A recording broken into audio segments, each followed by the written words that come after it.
大家好啊，歡迎返嚟我嘅廚房，我哋又見面啦。今日我哋做芝士焗番茄鐘，呢一個係我改良又適合我屋企嘅版本嚟嘅，希望你都中意啦。首先準備配菜嘅洋蔥、紅蘿蔔、紅蔥切成細粒，薑呢切末，放埋一邊備用。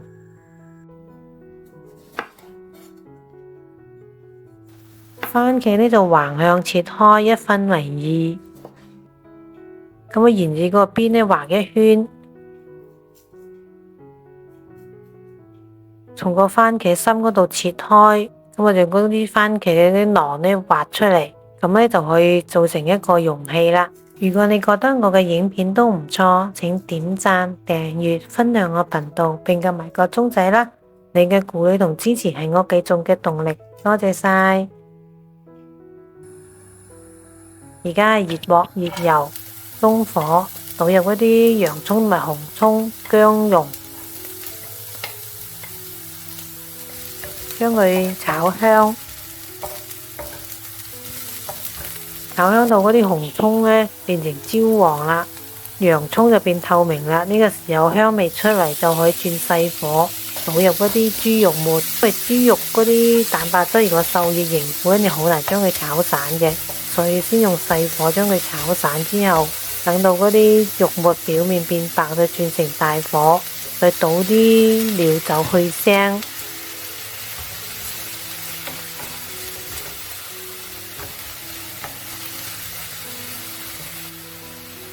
加入糖、胡椒粉、鹽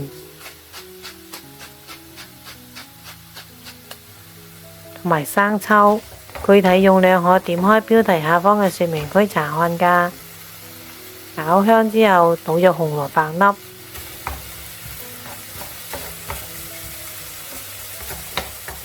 將啲肉末炒到表面有啲焦黃呢就得㗎啦。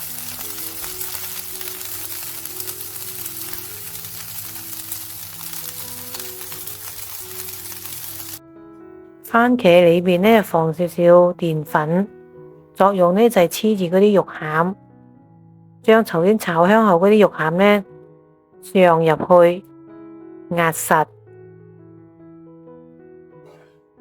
原來嘅版本係讓嗰啲生嘅肉末嘅，但我覺得呢用炒過之後嗰啲肉餡呢讓呢會更加香嘅，味道更加好。全部讓好之後呢就係咁樣啦。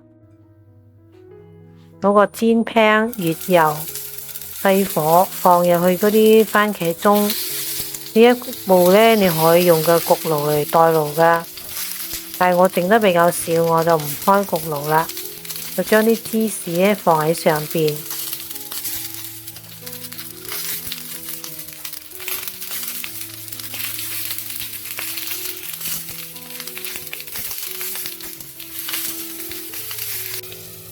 冚蓋，約莫1分鐘之後呢，啲芝士呢就會融化，黐住嗰啲肉餡同埋嗰啲番茄啦。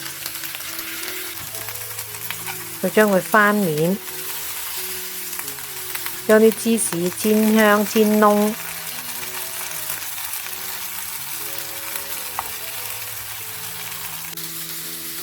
煎1分鐘之後，就將佢再翻過嚟，第一啲芝士就煎到焦黃色。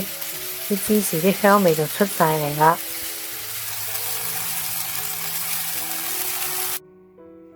外層嗰啲番茄呢，微甜多汁，內餡呢肉香濃郁，同芝士嗰啲鹹香融合，係一道喺法國非常常見。夏季番茄盛產嘅時候，家家戶戶都會做㗎。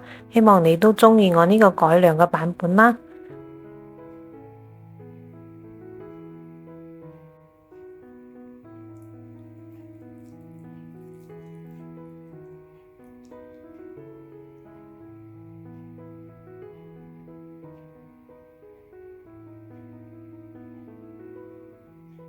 如果你鍾意我嘅影片，請點讚、訂閱、分享我頻道，並撳埋個鐘仔啦！感謝觀看，我哋下次見，拜拜。